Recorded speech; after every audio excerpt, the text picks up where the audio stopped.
My name is Flora Hidalgo, and we are here to talk about Florida Native Americans. To me, it is very important to learn about the past, but most of all, understand it and respect it.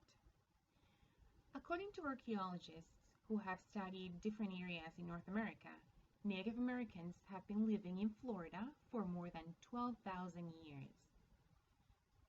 According to historical records, during that period, the climate of our planet was much colder and the Florida coastline would have been much further out than it is today.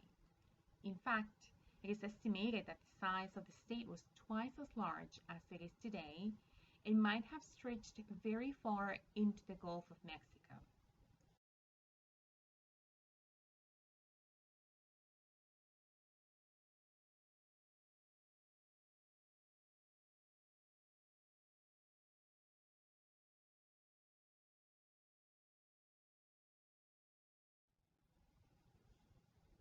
Those first Floridians are referred to as Paleo-Indians.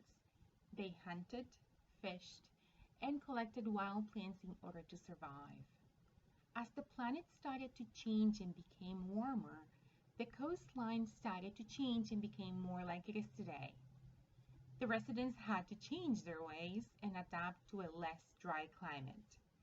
They would have needed to move their camps further inland and build most of their settlements near the newly formed lakes that provided an abundance of fresh water, supply of fish and animals that used those lakes as watering holes. Because by this time, the larger mammals that they were used to hunting, like the mastodon and the mammoth, had died out. They started to learn to work the land, grow crops, and hunt smaller animals than what they used to in order to obtain a good food supply for their families and their clans and their tribes. As Florida groundwater levels continued to rise and fill up the lakes and swamps of Florida with abundant fresh water, the Indians were more free to move throughout the peninsula to establish new settlements.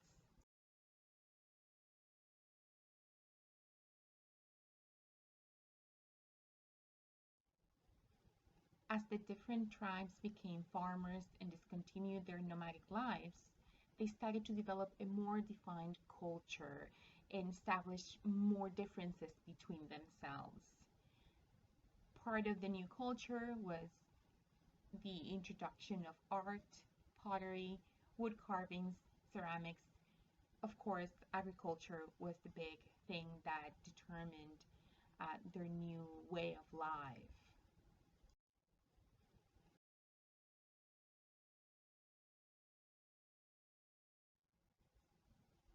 Anthropologists have found that, in general, stone, bone, and wooden artifacts are older than artifacts made of shell, ceramic, or metal. Ceramics were found in the form of bowls, cooking pots, incense burners, small statues, vases, and many other items. Although metals are not native to Florida, copper, silver, and gold was brought into the state through exchange networks that had been created and in which most groups throughout the area participated.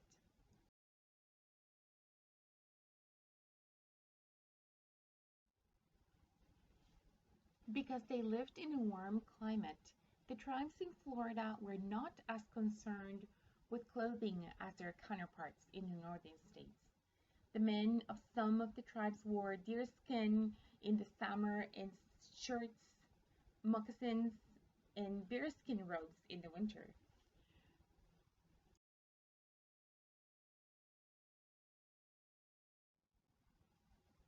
Women would wear as little as deerskin skirts or aprons in the summer and deerskin dresses, moccasins, and fur robes in the winter. Some tribes living in the humid swamps often wore less than other Floridians. For example, they would wear little more than brief outfits of animal skins and trailing strands of moss during those days.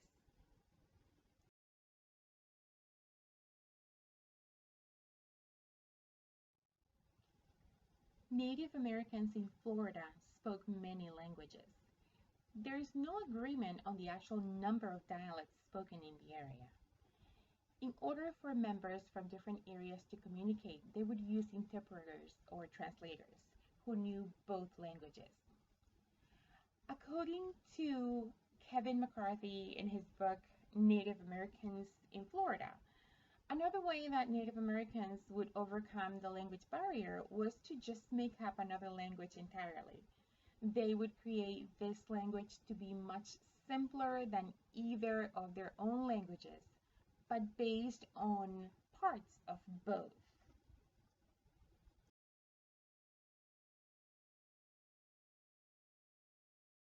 One of the most interesting things that I've learned during my research is that a great majority of the southern tribes were matrilineal.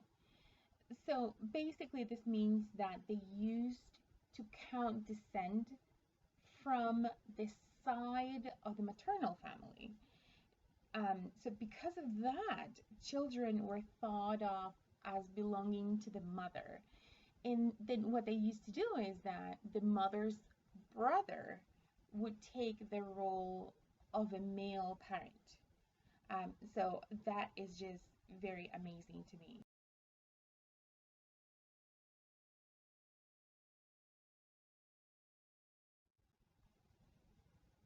When it came to roles within the tribes, they would divide themselves into clans. The understanding was that an individual's first loyalty was to the clan and second to the tribe. The clan mothers also held authority, and a council made up of individuals who had become famous in wartime or peaceful activities such as healing, um, or providing services to the clan or the tribe. They ruled the villages. So this council would meet to discuss topics of importance to everyone. Um, any village member would attend and speak at these meetings if they wanted to or needed to. The council followed a democracy, so where everyone would vote on important decisions, and the majority vote would rule. Many Florida Indians have adopted the customs, religions, clothing styles of most of the people in the state and the country.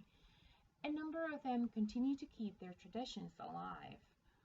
Although a lot of Native Americans from Florida work in professions such as doctors, administrators, lawyers, healthcare providers, and teachers, others have taken advantage of the tourist industry and work in jobs that involve wrestling alligators, airboat rides, sewing demonstrations. Overall, they have become more active in their different communities as they attend more and more public meetings at libraries, museums, and folklore festivals. They do this with the purpose of teaching us non Indians about their language, their culture, and history. One can only hope that they continue to persevere as the current tribes and clans struggle to keep the richness of their culture in our ever changing world.